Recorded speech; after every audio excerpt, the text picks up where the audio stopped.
Alors ça fait plus de 2 ans et demi que la première édition du TESIA s'est tenue. Une bonne partie des candidats a ensuite intégré une classe préparatoire scientifique, même s'il y a aussi des tas d'autres types d'intégration dans le supérieur, y compris chez les candidats les mieux classés.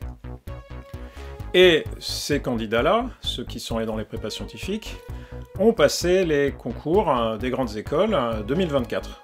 Et nous, organisateurs du TESIA, étions très impatients, voire anxieux, de découvrir les résultats de la première promo des candidats dans ces concours d'école d'ingénieurs et école normale supérieure. Alors cette série de vidéos a pour but de vous expliquer le contenu d'une étude qui vient d'être publiée, disponible sur le site de l'AORES.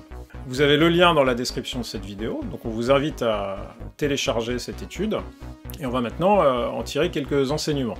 Dans cette première vidéo, je vais vous expliquer ce qu'on peut trouver dans ce document. Ensuite, il y a une deuxième vidéo qui s'adresse davantage aux futurs candidats et à leurs parents, afin qu'ils puissent mieux exploiter leurs futurs résultats au TESIA.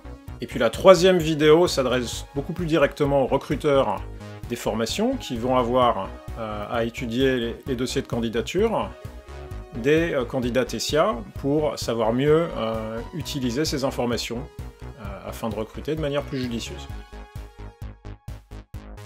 Alors, je vais vous expliquer ce qu'on a fait. C'est assez simple. On a suivi à la trace nos anciens candidats, dont on dispose bien sûr de l'identité, et grâce à deux sources principales. La première, c'est qu'on a utilisé toutes les sources publiques de résultats au concours. Alors, il y a essentiellement trois sources.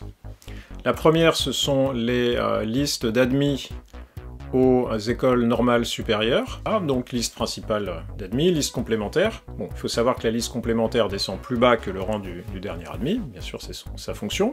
La deuxième source, c'est la liste des admis à l'école polytechnique, qui est la liste des élèves classés, à nouveau, sur liste principale, sur liste complémentaire. Et comme tous les ans, cette liste est publiée au journal officiel. Et enfin, autre école dont la liste des intégrés cette fois-ci, attention, ceux qui rentrent effectivement dans l'école, est publiée chaque année au journal officiel, c'est-à-dire l'École nationale des ponts et chaussées. Et puis, on a aussi fait une recherche systématique sur les anciens candidats via le réseau LinkedIn, en cherchant leur profil, pour essayer de détecter quelles écoles ils avaient intégrées. Donc évidemment, on n'a pas pu retrouver tous les anciens candidats qui avaient intégré comme ça, beaucoup ne sont pas encore sur ce réseau, certains n'y seront jamais, certains vont attendre avant d'y venir. Voilà, et donc on n'a pas la totalité des données, mais on estime par exemple qu'on a pu repérer 80% à peu près des intégrés à l'école centrale Supélec, ce qui permet déjà de tirer beaucoup d'informations intéressantes, statistiques, vis-à-vis de la pertinence du TESIA. Voilà, et bien entendu, ce qui nous intéressait, c'était de voir la corrélation entre les résultats au TESIA et puis l'admission dans ces écoles, sachant qu'il y a une hiérarchie qui est assez bien connue entre ces écoles. Donc dans le document, vous pouvez par exemple retrouver, pour les anciens candidats TESIA qui figurent sur l'une des listes d'admission aux écoles normales supérieures, mais on n'a pas pris en compte les filières agro, les BL, les filières littéraires, même s'il y a des anciens candidats au TESIA qui sont sur ces listes. Et on vous a indiqué pour chacun de ces candidats quelles étaient ces notes au TESIA, avec le classement, une forme de classement, même s'il n'y a pas de classement général au TESIA, et un classement approximatif donné pour le concours, sachant qu'on ne voulait pas donner le classement exact, parce que sinon vous retrouvez l'identité des candidats. Et on a fait la même chose pour les anciens candidats TESIA qui figuraient sur une des listes d'admis à l'école polytechnique, sauf en filière BCPST, puisque c'est difficile à lire. Il y a très peu d'élèves concernés qui avaient passé le TESIA. On vous a aussi mis en annexe les données des intégrés à l'école des ponts, le résultat TESIA. À nouveau en essayant de repérer les filières grâce à une recherche complémentaire. Et puis vous avez ceux qui ont intégré Centrale Supélec et qu'on a su détecter, donc comme on vous l'a dit, je pense que c'est à peu près 80%.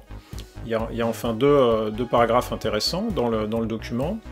Il y a un premier paragraphe qui concerne une étude comparée de l'efficacité de détection du TESIA avec un autre dispositif équivalent, c'est-à-dire un autre dispositif extrascolaire qui est bien connu et qui est les Olympiades nationales de mathématiques, qui se passent en classe de première et qui priment une petite centaine de candidats chaque année. La signification des Olympiades est mise en correspondance avec celle du TESIA pour l'admission soit à Normale Sup, École Normale Supérieure de Paris, soit à l'ensemble, disons, Normale Sup plus Polytechnique. Voilà. Enfin, il y a un paragraphe spécifique pour les recruteurs.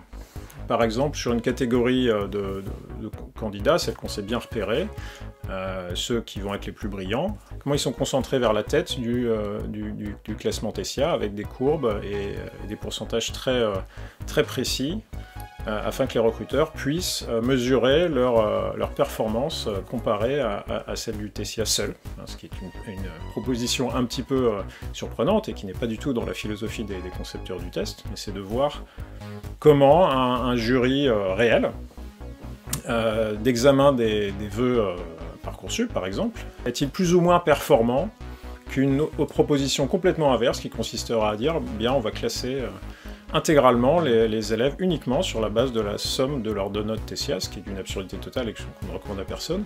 Mais du point de vue théorique, c'est une confrontation intéressante. Et donc on donne aux recruteurs les moyens de réaliser cette confrontation, de pouvoir mesurer eux-mêmes s'ils sont plus ou moins performants que le TESIA.